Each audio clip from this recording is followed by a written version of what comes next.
In this video, we will explain what jazz chants are, how to use them in the classroom with English language learners, and how to write your own. Jazz chants were created by Carolyn Graham over 30 years ago. Graham has authored several popular books about jazz chants, which serve as great resources to teachers with ELL students. Jazz chants are poems which use jazz rhythms to demonstrate the stress and intonation patterns in conversational American English. Jazz chants can be written to focus on things such as vocabulary, grammar, or conversation, and improve fluency, pronunciation, and comprehension. Jazz chants are an ideal way to help ELLs improve their conversational fluency and use of American colloquialisms. While they are a great tool for teaching ELLs, they can be helpful for teaching native English speakers as well.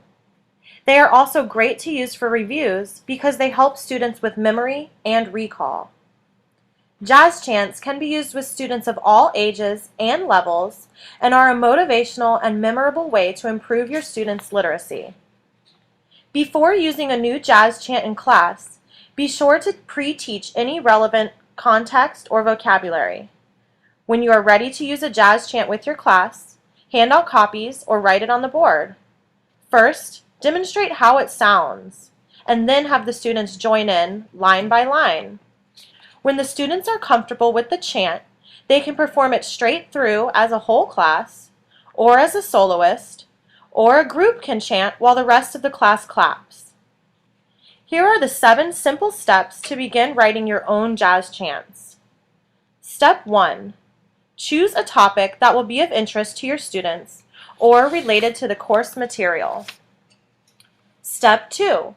Use realistic language that is useful and appropriate for the age of the students and can be transferred to real-life conversation. For example, instead of using "What is your name?"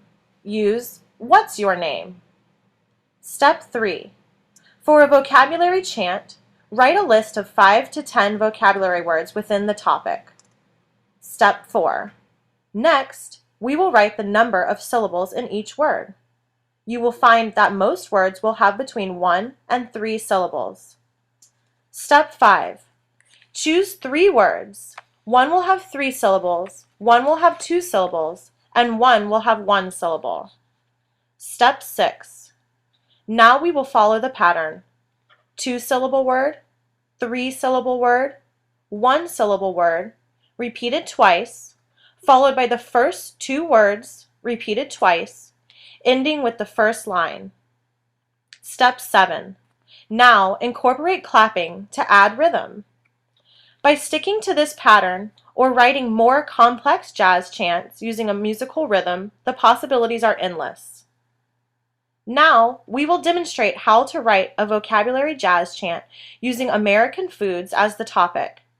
This jazz chant would be ideal to use with young students in the early stages of language acquisition. Our list of vocabulary words will be hamburger, pizza, spaghetti, hot dog, fries. Now we will write the number of syllables in each word. Hamburger has 3. Pizza has 2. Spaghetti has 3. Hot dog has 2. And fries have 1. Now, following the pattern, 2-syllable word, 3-syllable word, 1-syllable word, repeated twice, followed by the first 2 words, repeated twice, ending with the first line, we have hot dog, hamburger, fries. Hot dog, hamburger, fries. Hot dog, hamburger, hot dog, hamburger, hot dog, hamburger, fries. We will add clapping for rhythm, and it will sound like this: hot dog, hamburger, fries. Hot dog, hamburger, fries. Hot dog, hamburger, hot dog, hamburger, hot dog, hamburger, fries. We can easily turn this vocabulary chant into a grammar chant by adding a simple pattern. For example, he eats hot dogs, she eats hamburgers, they eat fries, they eat fries. We could add clapping to create a musical rhythm. He eats hot dogs, she eats hamburgers, they eat fries, they eat fries. He eats hot dogs, she eats hamburgers, they eat fries. They eat fries. Now, we will show an example of jazz chants, which will improve and reinforce conversational fluency.